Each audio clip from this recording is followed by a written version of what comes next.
'cause you've been raining terror, stoking up fears from deep in your lair. We're here to tell you that your time has come. This is our kingdom today. Who are the fools who would dare threaten me? Dragon can fall, we'll slay you with our mighty sword. Dragon can fall, your heart will soon be ours. Dragon can fall, you are the beast we're training for. We are the party who dare threaten you. We have no fear of your ancient power.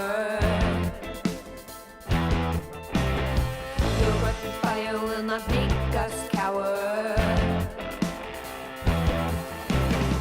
We're here to tell you that the spells are cast. You will not last the night.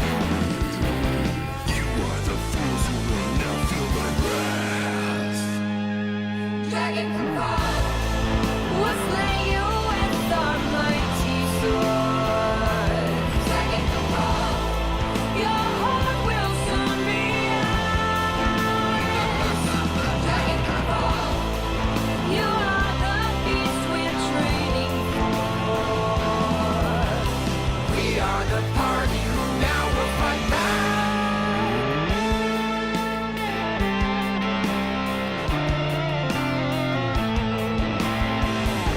Quick, grab the magic bow.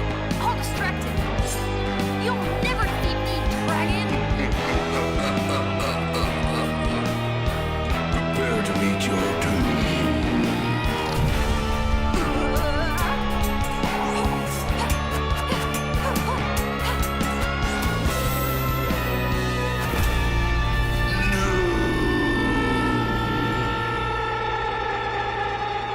Dragon can fall. We slayed him with our mighty swords. Dragon can fall. His heart will now be ours. Dragon can fall. He was the beast we're training for. We are the party who claim victory.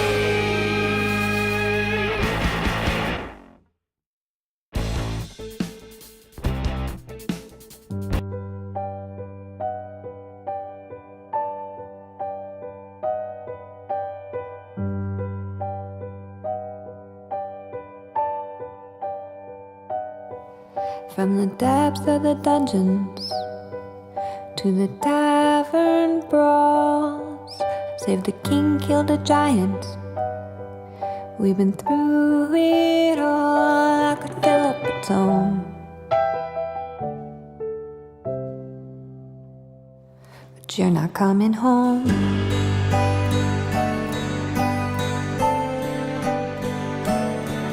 Well, we all saw it happen. We're the ones you saved. Gonna light you a candle, gonna tell your tale by the light of the moon.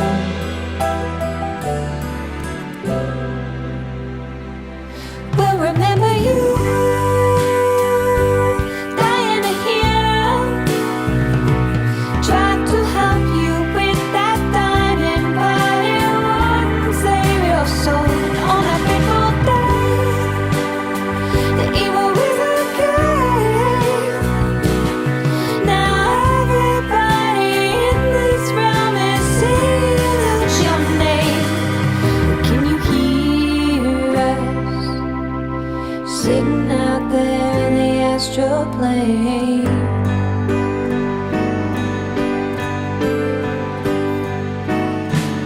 Our adventures together went to hell and back. Spent the day slaying dragons and escaping traps, but massive damage is done.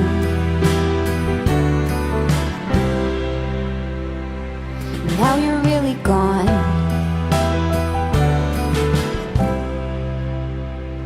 But we'll remember you, dying a hero.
let's burn down the tavern. There's a critical hit, critical fail. Forge ahead, see that dragon, we can slay him. Then we'll level up all night till we get to that big bad evil guy.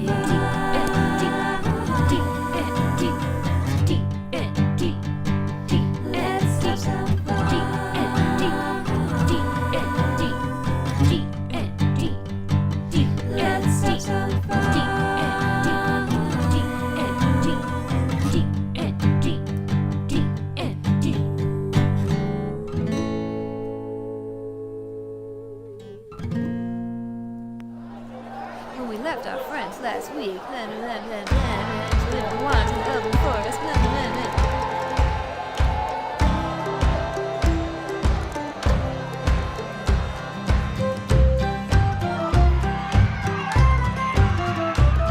We've come on down to the tavern for trouble and for fun, and to talk about the old prophecy. And we all sing songs at the tavern of the fights that we have won, and we dream about our next victory. Come away, adventure calls today, and tomorrow we'll tell of our tale. Come away, we'll see that dragon slain, but before we go, let's drink one more ale.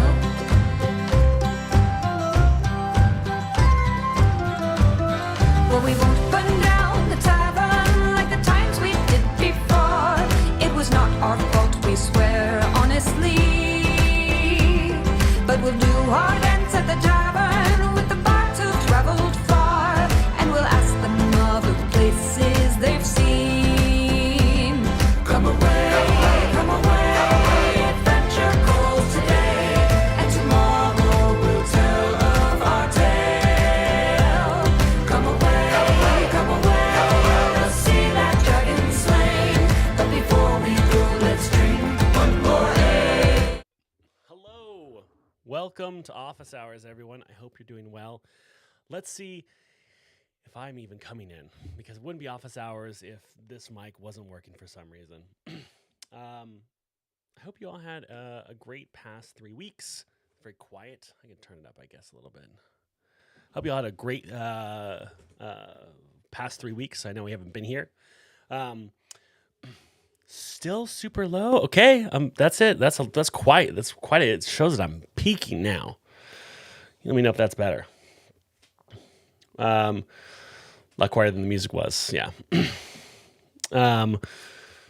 It's been 3 weeks since I looked at you here at Office Hours, and it's good to be back. Gen Con was fantastic. We'll talk about that later too. We have a ton of stuff to go through. Some stuff has been updated. Let's get into it. And then, of course, we'll leave time for Q&A for y'all. Okay, so first, let me bring up my notes. So remember what I talked about removing free games from search? That was something that we were going to test. We're actually testing it right now.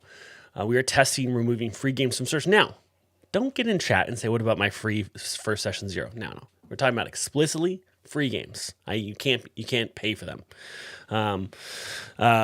So those are testing right now. It is testing well. We haven't hit statistical significance yet, but we are seeing around a 6% uptick in the variation that has removed free games from search, even though less than 7% of all games on StartPlaying are marked as free games.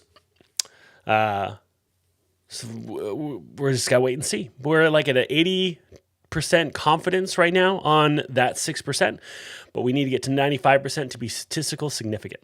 To get statistical significance. I'm not going to say that 5 times fast. You can't make me. So that is happening right now. What else do we got? The top GM badge, the top GM status, that test has finalized. Some really interesting outcomes. We had about a 1% higher conversion rate when the top GM badge existed. But out of all GMs who were booked in the experiment, there was only a 4% increase in top GMs being booked. Mostly the 1% increase, that was like overall increase, right? But out of that 1% overall increase, like, let's say there's 1,000 in the, was it 1,000 in the control? That's like 1,010 in the experiment. Sorry, it's been so long since I did office hours. But we noticed about a 4% of top GMs, who people have that status, were booked in the experiment. So it's still pretty small, but retention and onboarding was much, much higher, which is interesting because even though more top GMs who historically have a higher retention, higher onboarding, they can drive those numbers up, but not enough of them were booked to maintain such a high influx of those numbers. So what we're going to do is we're actually expand Top GM to 30% of GMs rather than 20%. And we're going to see if we see the same data impact. Essentially, we want to see, like, does this continue to increase new user bookings? And does it continue to maybe increase the likelihood of someone's high retention? So we'll see. Let's see, what else do we got? In the works, we have a new homepage A/B test that we'll be doing for the homepage hero. We're going to experiment with some new branding, some new visuals, and also experiment with the idea of using a homepage hero that has a filter and search tools on the actual homepage hero. The reason for this is we want to see if we put in like the scenario filters or the time and day on the homepage, will that lead to a greater amount of people going to search? Because we know if we get a lot of people in search, then those people are more likely to go into product pages. People in product pages are more likely to go to checkout pages. People in checkout pages are more likely to go into the actual thank you page and actually check out. Let's see. All right. GM Search. GM Search is currently testing. We don't get any traffic to it, so it's taking forever to get results. GM Search, we've updated with some new tools in this experiment, and these tools are like search by language, search by time zone, search by identity tag, a bunch of stuff. We are waiting for the outcome. It's probably going to take like 3 weeks to get the proper outcome because such little amount of traffic actually goes to the search GM page. And once we find out a solution, or once we know if it's doing well, then we're going to go ahead and explore even more around GM Search with something that I don't want to talk too much about, but I will kind of allude a little bit that we're going to be exploring something called availability. Thank you, Ross. GMs probably use GM Search more than players. Absolutely, DM Candle. It's so funny because like for a long time, GMs were like, GM Search used to have kind of like a ranking by, I think, like how many games you've run or whatever your reviews were. And people would like obsess over like where they sat in this. And now GM Search is basically just ranked by who has a game coming up. And so it's pretty dynamic. But players didn't look at it. We do know there is a small subset of players that have a group and they're looking for a GM. And so GM Search is beginning to kind of help solve that part of the business. Let's see. Oh, can I see a show of hands if you know James RPG? James Art RPG? Raise your hand if you know this. I think that's how I say it. Okay, Cheyenne does. So does the Shidness. They reached out to us and they want to do something. They want to get some of their art in our asset folders and do something with our GMs. So we're waiting to do some stuff with them, which is really exciting. I'm a big fan of James RPG art. I actually use a lot of his art in my shows and podcasts. So when they reached out, I was really excited, and they reached out to us, which is great.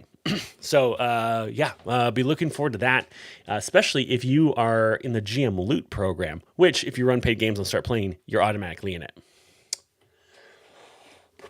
Player profiles. Player profiles are happening. We're doing some testing around them to see how it works. But what we're going to be doing is we're going to be doing a few tests. One test is like, hey, we're going to show on the game page, your adventure page, a little about the party. And it's going to say like, hey, this party is made up of newbies, veterans, and LGBTQ. And so you can kind of see the identity tags that players use, and you can see like what the table is made up of. It doesn't say like who the players are. The other version of the test shows you player profiles. So when players update their profile, they can choose all the things they want, like their self-identity tags, what games they like, and then the reviews. And so you'll be able to see that as well. So those are the two different versions that we'll be testing with the player profile on game pages. And the thing is, at first we're like, well, players, since everything, like nothing is required as a player to enter, right? So everything you choose to put in there, you have control over. So we're not really kind of like forcing the stuff on players, but we know that this helps a lot communicate to other people. We'll be doing something around blocking to show like, hey, there's a player you've blocked in this game or something like that we're looking at as well. And then there'll probably be, if this test does well, we'll probably end up launching some form of like block that is not tied to a conversation. Tefandra. So one thing we're going to be doing is we're going to be, it's really hard to change user behavior. So I could email players and say, fill your profile. That doesn't mean they're going to do it. For the most part, that's not going to happen. What we need to do is we need to leverage the data at hand to fill out these profiles. So like reviews, right? That's really easy. Being able to show reviews. Being able to show what kind of game someone plays. So just like on some GM pages, it shows like they've run X amount of games, saying like, oh, this player has played in 30 D&D games, 10 Brindlewood Bay games, things like that. So it's kind of like similar to the GM page where let's kind of leverage the stuff that's already there without having to push everyone to fill out all this, a bunch of stuff. Let's see. Xeon Twilight, that kind of stuff doesn't activate. I understand like the thought process, like, oh, people are activated by money, but for the most part, players aren't activated by that as much as GMs are. So way back when we first started StartPlaying, we had an inventory problem, which is we had a lot of nothing on the site. We didn't have a lot of games. We were paying people like $10, $20 just to list a game at certain times. And then after a while, they started getting bookings, and then like, oh, I'm going to list more. And so it was one of those things where we had to like pay what we call like at the time bounties. Like go ahead and list a game, and we'll pay you. So we had to kind of like trigger it. The next thing is when players start seeing that profiles are visible on some game listings, we're kind of estimating they're going to start filling it out themselves, but we want to automate as much as possible. Reviews that players leave will be linked to their profile, but you also see like if a player has reviewed a game system, if a player has reviewed a platform, you'll be able to see these. Arkham, here's the thing. I can name about 10 different web or different apps that try to do that, try to do matching. It doesn't work. Matching doesn't work as far as driving meaningful conversions that lead to paid games. There's a lot of companies out there that have tried to do, I'm going to match you with GMs. I'm going to match you with players. And it doesn't work. And what we realize is players are more focused on, hey, what can I do it this time? And they want to look, and they want to browse, and they want to shop. While some of the stuff is going to be good for like recommendations to put certain things in front of people, the matching thing isn't what we're going to lead with. Thank you, Waffle. One Boxy Llama, probably not anytime soon. The big thing is we want to make sure things are uniform because it makes it way easier for players to be able to scan for the information they're looking for. And that's kind of like a standard when it comes to marketplaces because players are looking for so much information. They're browsing so many pages. We want to make it easy for them to be able to consume that. And if we allow for markdown, that means they are going to have to change the pattern every time they look at a different page. And so that's why we haven't released a tool like that currently. Let's see. Okay. Let's see where we're at now. Save game Save GM notifications. Okay, so this is a really exciting one. We're going to start with GM notifications coming probably by the end of this month. So if you have followed a GM, you will get notified when that GM releases new games. Now, the game has to be public and has to be instant book. And then those that means that'll go out to players who follow you, and they will get a notification like, hey, this person, this GM you follow, has released a new game. Which is really exciting. I cannot wait. But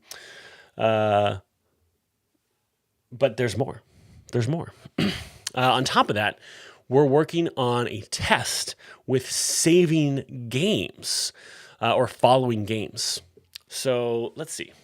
Let me see if I can actually find the design quickly.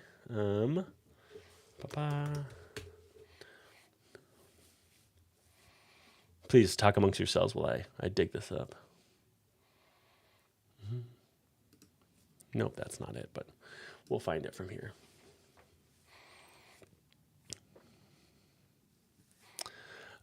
Question. If I create a game that isn't initially public, will they get notified when I move to public? No. Right now, the first test is supposed to be very basic. And so the idea is it'll just be with on the creation of a game. If it's not private, it'll be pushed out to anyone who follows you. Let's see. We want to go to files, and then we want to find save games and social proof. Okay. Oh no, Nick, I already found it. The files are done so well that it's very easy to find this. Okay. Design specs. There we go. Thank you, though, Nick. Okay. I'll go ahead and share my screen and show you all what save games looks like. All right.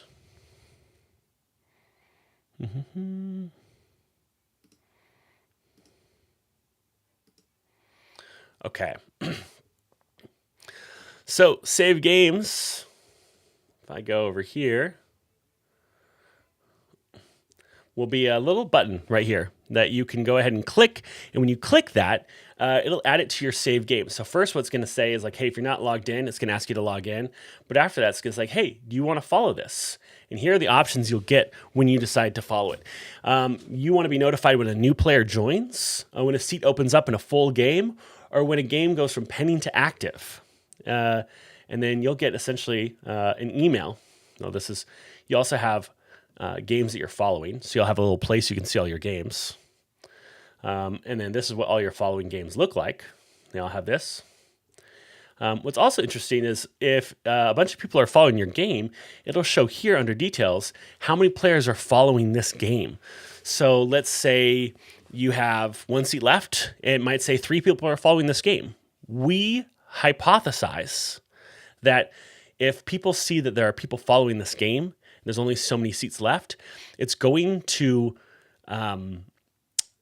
cause them to react with urgency and scarcity and more likely to book because there is a high likelihood that someone else might want to book it.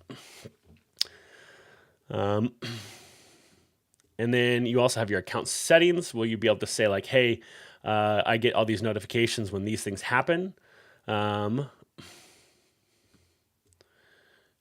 yeah, that's what we got here. Let's see. I love this. I keep getting people showing interest in my games via messages, but they don't join until more people join. Yes, well, this is a great way to help with that is to follow that game.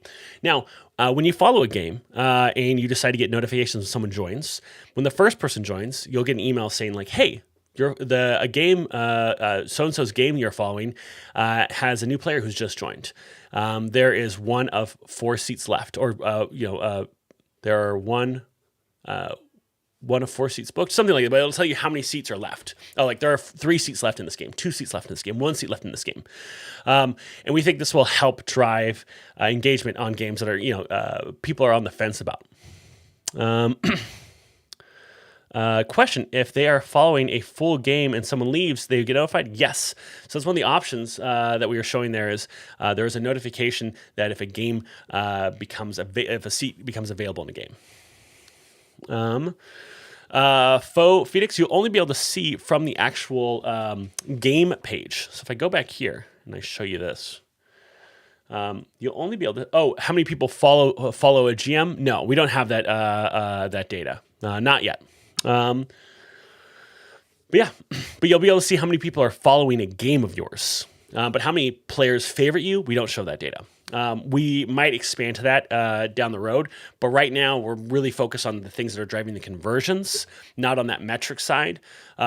So we might in the future update that on like the insights dashboard and things like that, but not currently. Okay. Ping me. Let me know if you have questions on that. Also, team, if you're brand new here and you have a question, you just type it in chat, but you do capital, all caps question, and then the question, not in all caps, just the word question in all caps. Okay. Let's see. Yeah, this is really exciting stuff. I'm pumped. Questions. Any considerations for future Discord integrations? One minor hurdle I have is a lot of people not knowing their StartPlaying username, and it's hard to know who is who. Yes, somewhere on the roadmap is going to be unique usernames. It's not tied to our current theme right now, which is, oh, that's so weird. My camera keeps doing that. Our current theme is explicitly just onboarding, which is essentially like the onboarding rate and conversion rate. So those are our two big focuses. We will be moving into other themes that will tackle kind of stuff like unique username. Arkham Lab question. I'm new. When you talk conversion, are we talking about getting them from the listing to the cart and checkout? So right now, when I'm talking conversion, I'm talking about actually booking a game with whatever GM or adventure they're looking at. Conversion rate is one of our big focus right now, or CRO, conversion rate optimization, optimizing the site to make sure we can see as many conversions as possible. So we've been doing a lot of work, a lot of A/B testing to see what things are going to maximize the likelihood that someone's going to find the right game and book. Then there's onboarding. Onboarding is the likelihood if someone books into a game, how likely are they to actually be charged and for that game to fire? And those are two big things that we're focused on.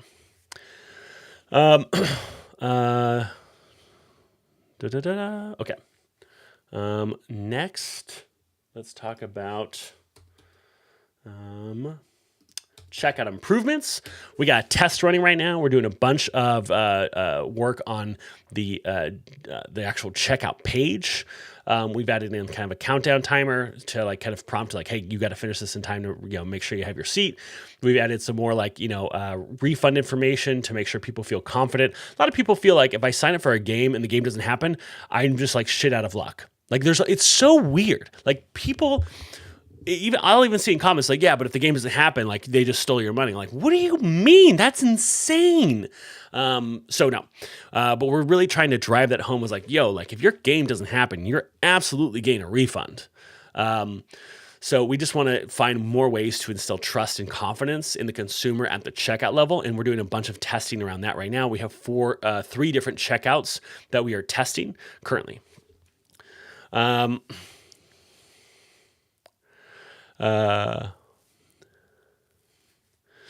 Cyborg Prime Games, I would say first, read the blog post on the 22 tips for new GMs. Second, make sure you take the onboarding.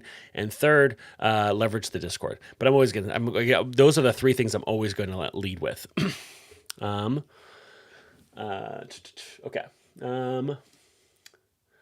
Find games A/B test. We can go ahead and bring this up too. This is another interesting work we're doing.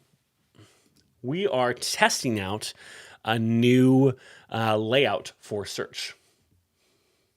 Mm-hmm.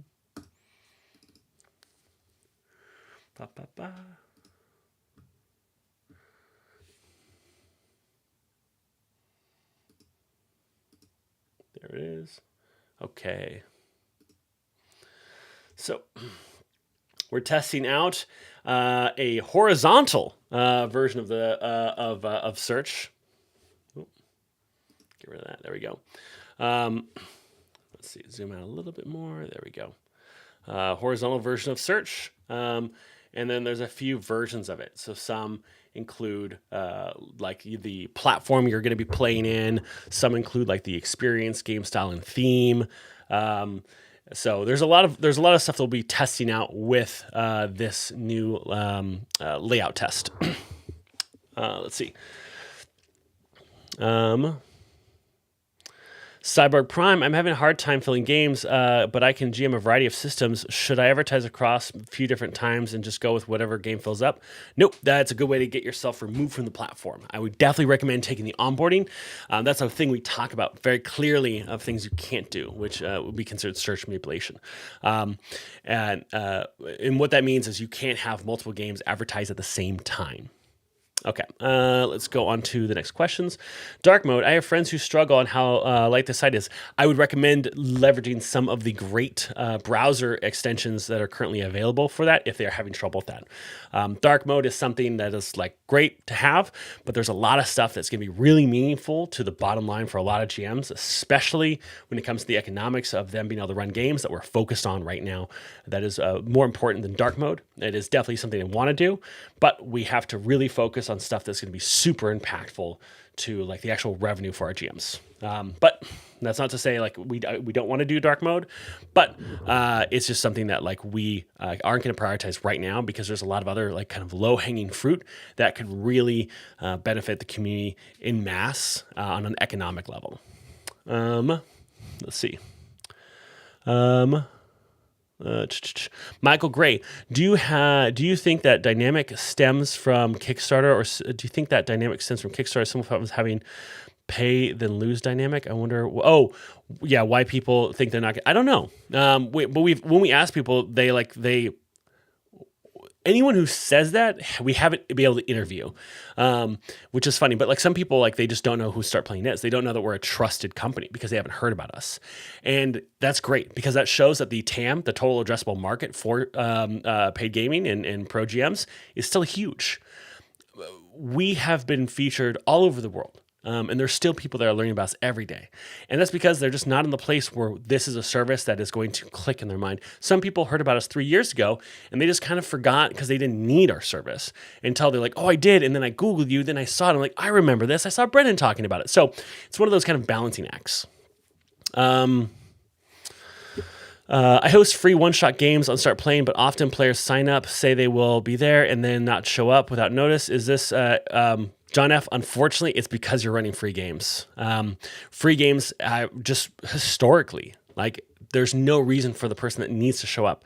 Having to pay to participate does weed out some people who are maybe not as likely to attend. There's this great example, right? There's a lot of, we talk about like why people come to the gaming table, right? And there is that one player that's like, I'm here for the social aspect. I'm here because my friends are here. And they might not have any interest in the game, but they want to be around their friends. And that's also sometimes the person that distracts from the game's purpose, right? They're shooting the shit, they're talking, they're really not interested in the game, but they want to be there with their friends. The problem is the friends are there to play this game, and so then they are frustrated with their friend for not participating the way they want them to engage. So having a buy-in, right? We'll tell that person like, yeah, you know what? I'll just catch you guys at something else. Having a buy-in is one of the things that's going to ensure that the people who are there want to be there. So I think that's the best advice I can give you. How's Valentine? She's perfect. She's napping in the chair right now. Okay. I love that Sly Flourish gave us a shout out. Mike is great. But it's also because I'm probably always constantly shouting out the Lazy DM guide on every chance I get. Let's see.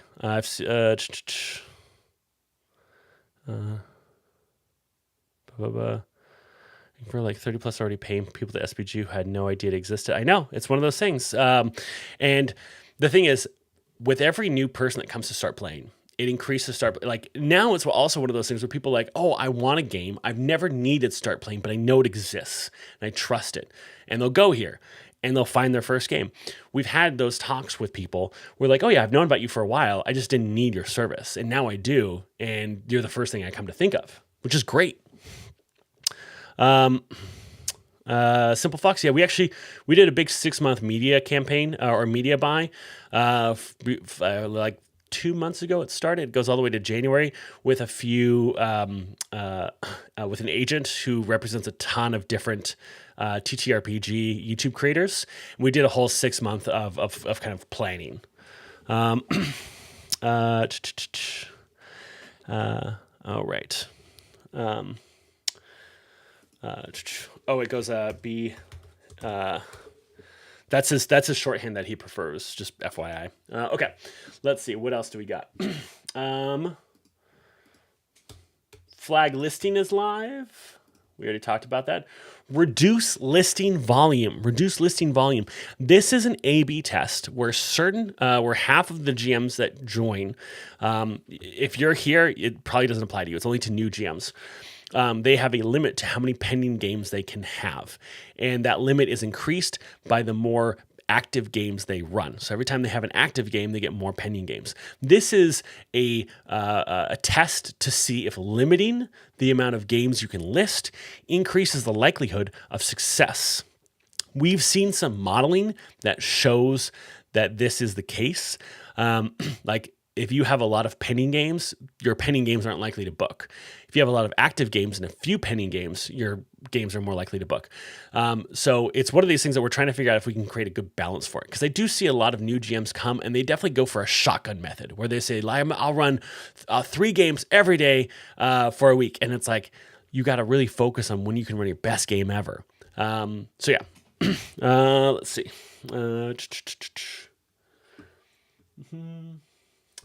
Card layout, we already talked about that.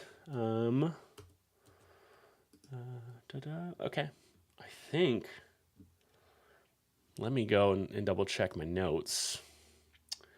What other experiments do we have? Find GMs, complete checkout improvements, GM search, paid games only, reduce game listing volume, top GM badge. Yep, that looks about right. Okay, let's go here. Let's look at our current PRDs. Favorite GM notifications, save games, surfacing player profiles. Separate play by post out of campaigns. So we're doing a test that will not hide, but campaigns will no longer show play by post. Play by post will be its own type. So you'll have one shots, campaigns, and play by post. And that'll be separated out in the schedule filter.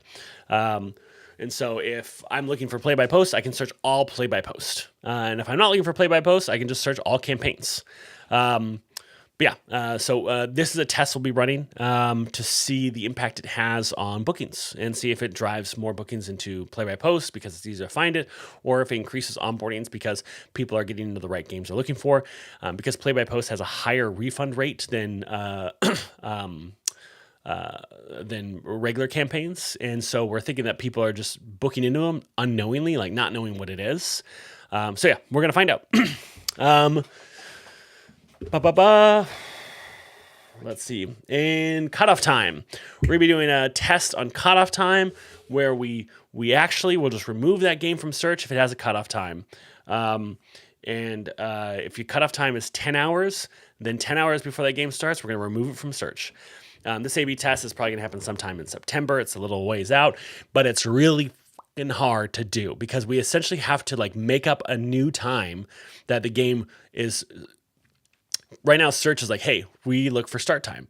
And if we remove something from there, we have to then estimate the new start time and then remove it around then. It's really funky. I hate time math. Time math is the worst type of math. Oh my gosh. Well, that and elevator math, but we won't get into that today.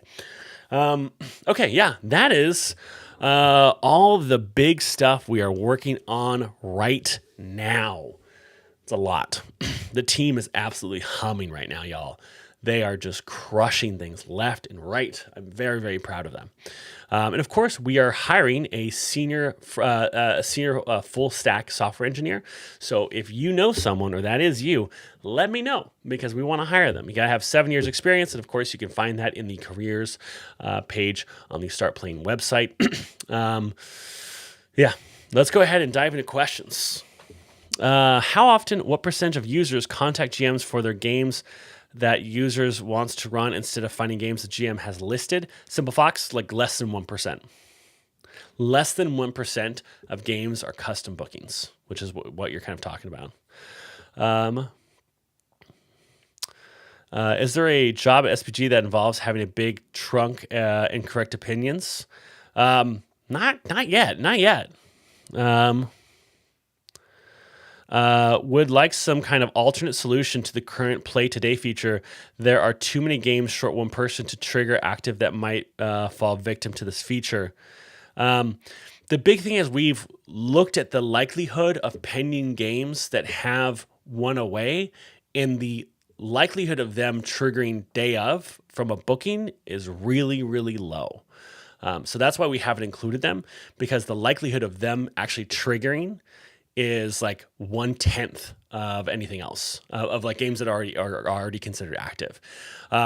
So we want to make sure that we are prioritizing what the player wants, and if the player wants to play today, we want to give them the games that have the highest amount of confidence for that to happen.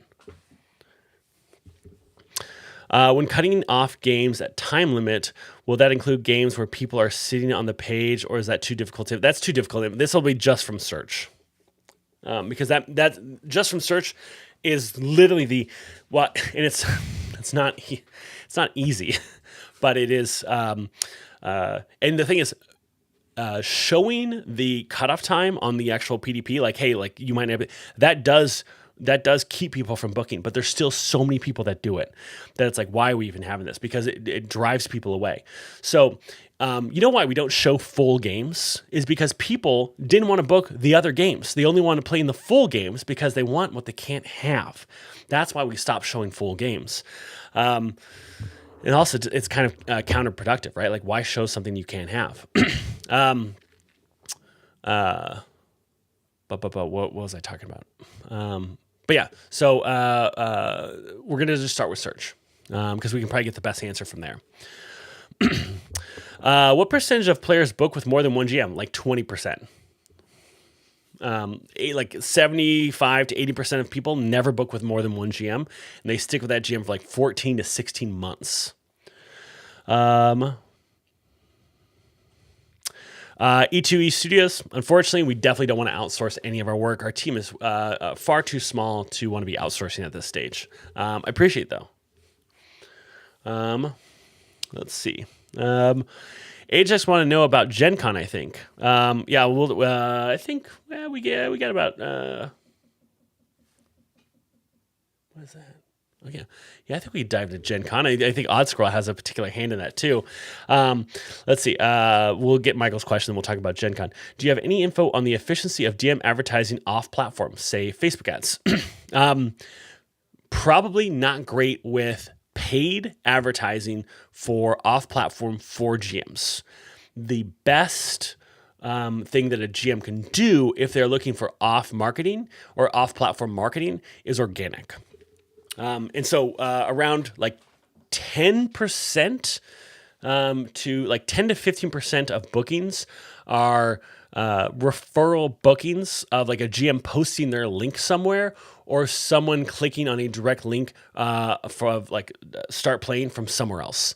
So a referral booking is also like Daggerheart or Evil Hat. Like Evil Hat, if you're on like their product pages, there's sections on the product pages that say, hey, go check out StartPlaying.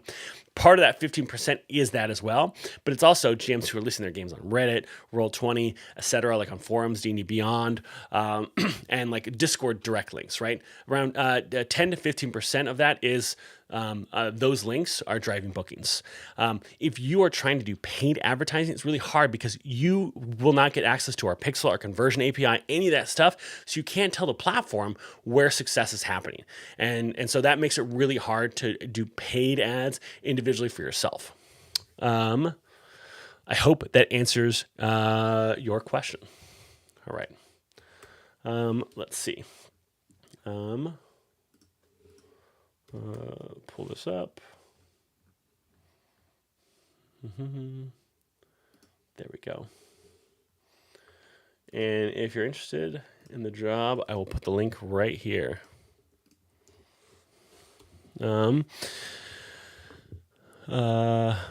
Matthew asks, what programming languages are you doing time calculations for search in? You can look at all that stuff on our job listing right there. Arkham says, on the limiting listings, do players seeking games see when GMs have full tables versus pending? What drives players to abandon GM listings with a lot of pending games?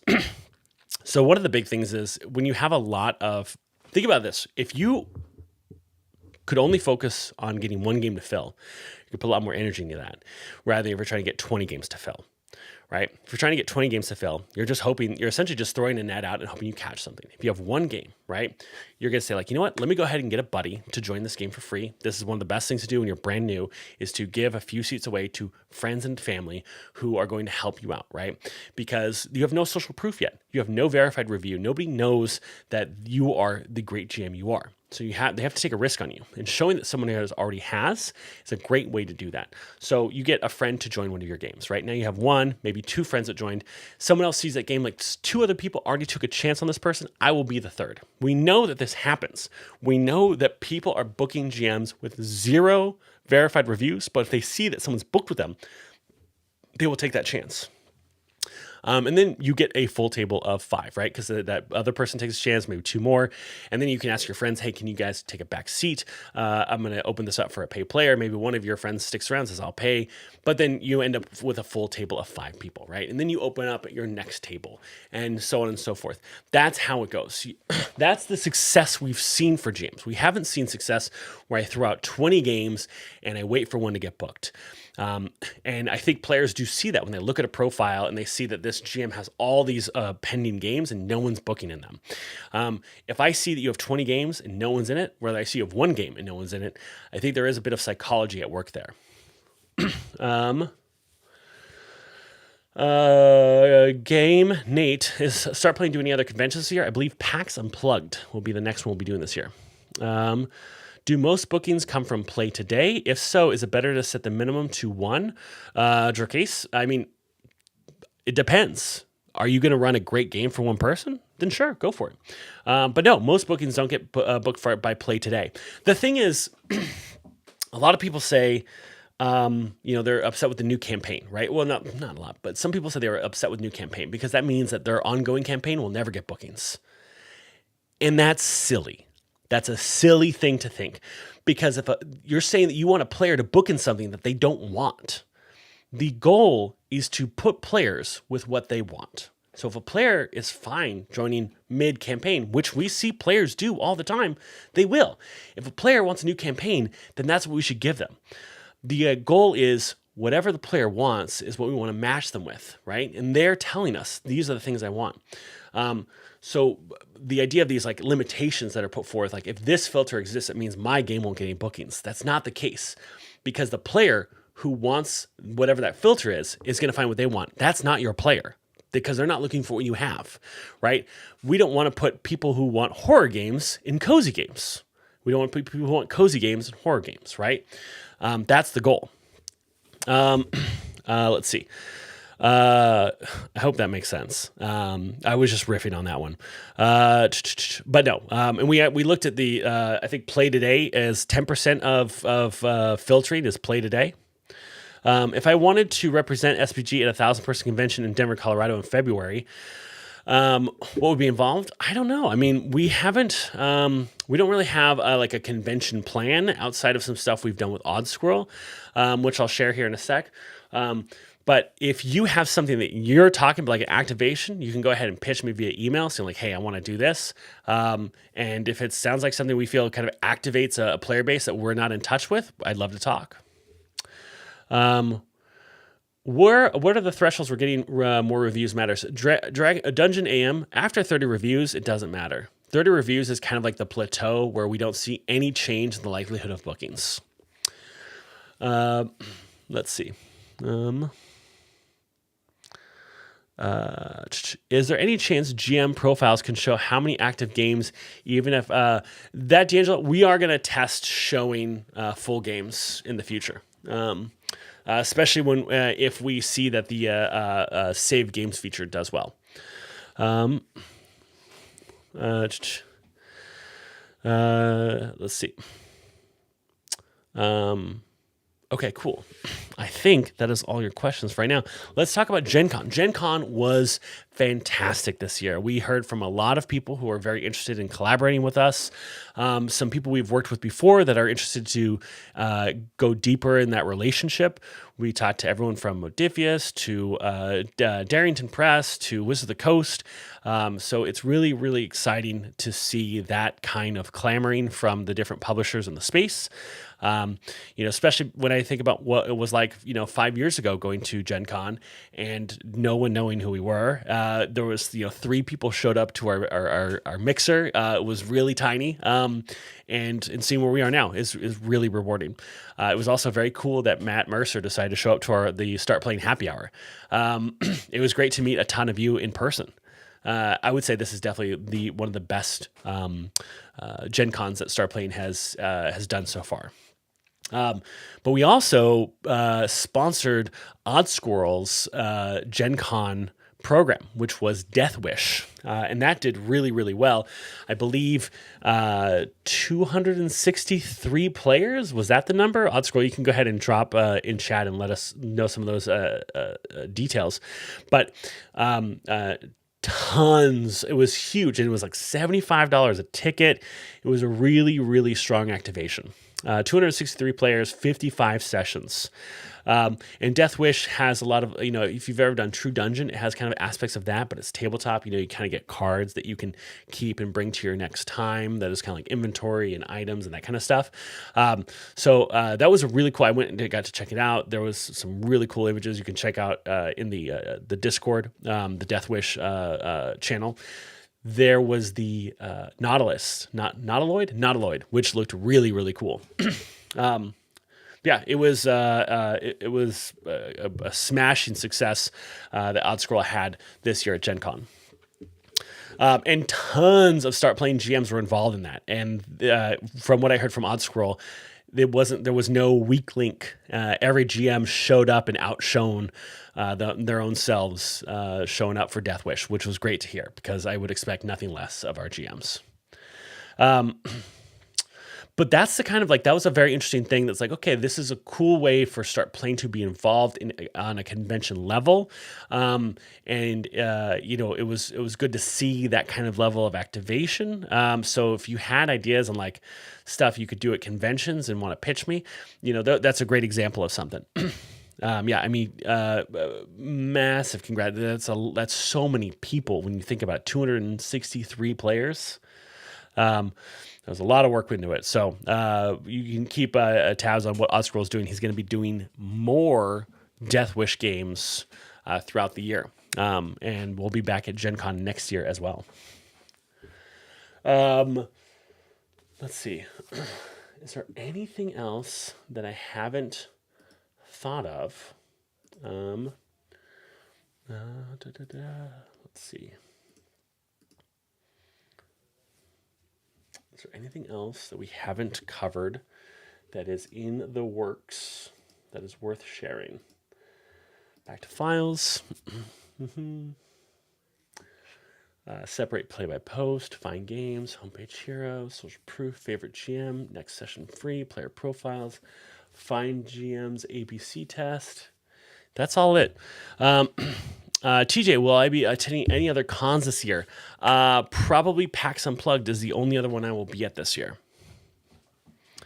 Clearly, there's something in those files. That's about it. Let's see. Is there anything else that's kind of interesting here? Let's see. Someday I'll be able to attend Gen Con and I'll see all of you. It'll be great. I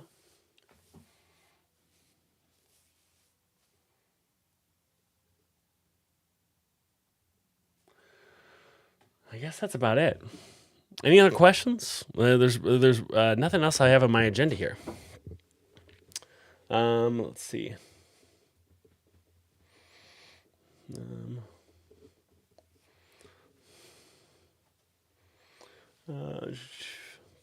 Filter. Session duration. Will there be a recap? I missed most of it. There'll be the GM Master Blaster email that Sarah sends out every 2-3 weeks that will cover most of the big stuff, but not the nitty gritty. Let's see. I guess, team, we did it. We're done. Unless anyone else has any questions, we'll go ahead and wrap here in about 5 minutes. Let's see.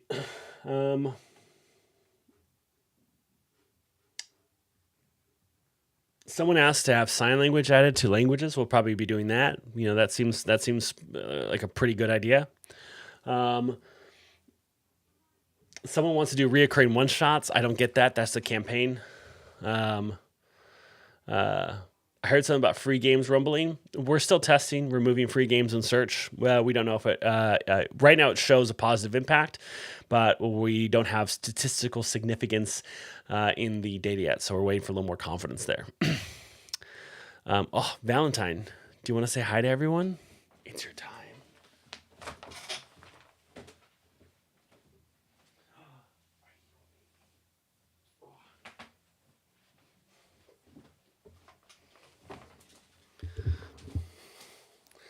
Say hi to everyone, Valentine.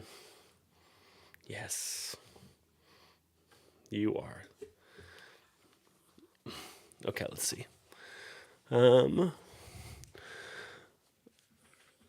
Question: where does StartPlaying hope to see GMs in the future? What do we do that makes you guys happy?